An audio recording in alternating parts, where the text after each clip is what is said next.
How to identify the right partnerships for your business. That's what I'm excited to share with you guys in today's video. I'm going to talk to you about the 4 key aspects of finding the right partners. But before that, I want to share a quick story with you guys.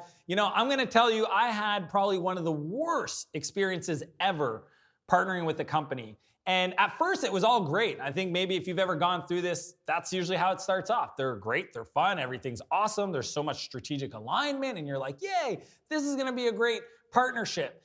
And then a few months into it, you're working with a few customers, maybe they promoted your product or your services, and you find out that their values were flawed. And that's what happened with me. I was working with this partner out of New Jersey. It was great at the beginning. We had like 4 or 5 people on their team. It was when I was building my company, Spheric. And it was a great growth opportunity. People ask me all the time, well, how did you grow 150% year over year for 4 years? Well, honestly, it was just really smart strategic partnership. Same thing with Flowtown. If you don't know about Flowtown, we partnered with, I think, 12 or 15 different companies that had email addresses. And using this strategy, that's what I want to share with you guys today. So I said their name. Anyways, the company in New Jersey was so bad that it got to the point where we just had to stop working together. Their approach to business and their values and their ethics made us look bad. My team got frustrated. And I just got to tell you that no matter what you do in business, your word is the only thing that you have, right? You might have people and revenue and money and all that stuff, but if your word doesn't mean things, it doesn't get you far. And for what I did and what I wanted to create, that was number 1. So I want to walk you through these 4 key areas. Number 1 is shared customers. Does the partner, if you're looking to partner with a company, does that company have a shared customer base, your ideal customer? Do they have a large majority? Because many times big companies want to partner with startups because they want to get access to your customers. But if you look at their customer base, it could be old, stodgy, not innovative, not early adopters. So is that truly your ideal customer? Probably not. So I want to challenge you to really ask yourself, does this partnership, us partnering with them, gonna get us in front of our ideal customer? Not them getting in front of your new, innovative, smart, faster, bigger pockets type of customers, but them, because that is really the true value. So that's number 1. Number 2 is, do you have an early commitment from them?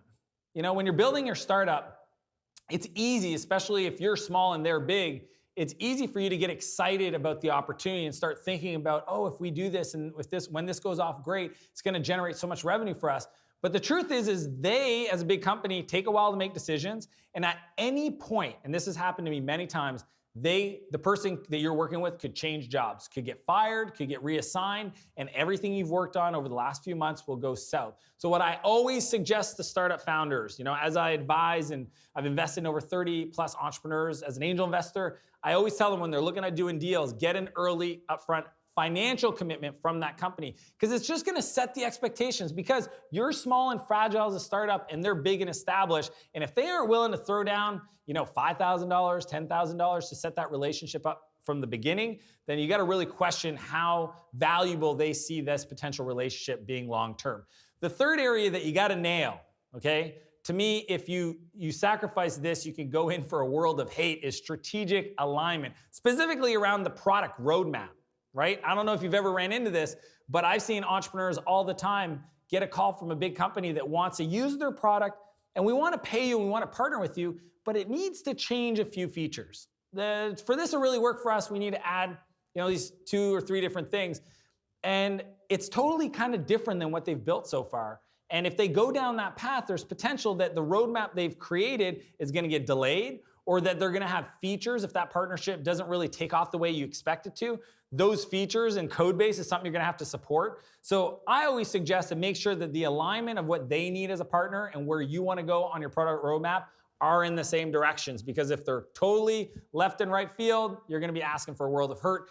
The 4th most important is make sure that there's brand alignment, right? That you would be, and here's the word, proud to be associated with that partner. I've seen many opportunities, especially around distribution and marketing, where companies will allow another business to promote them.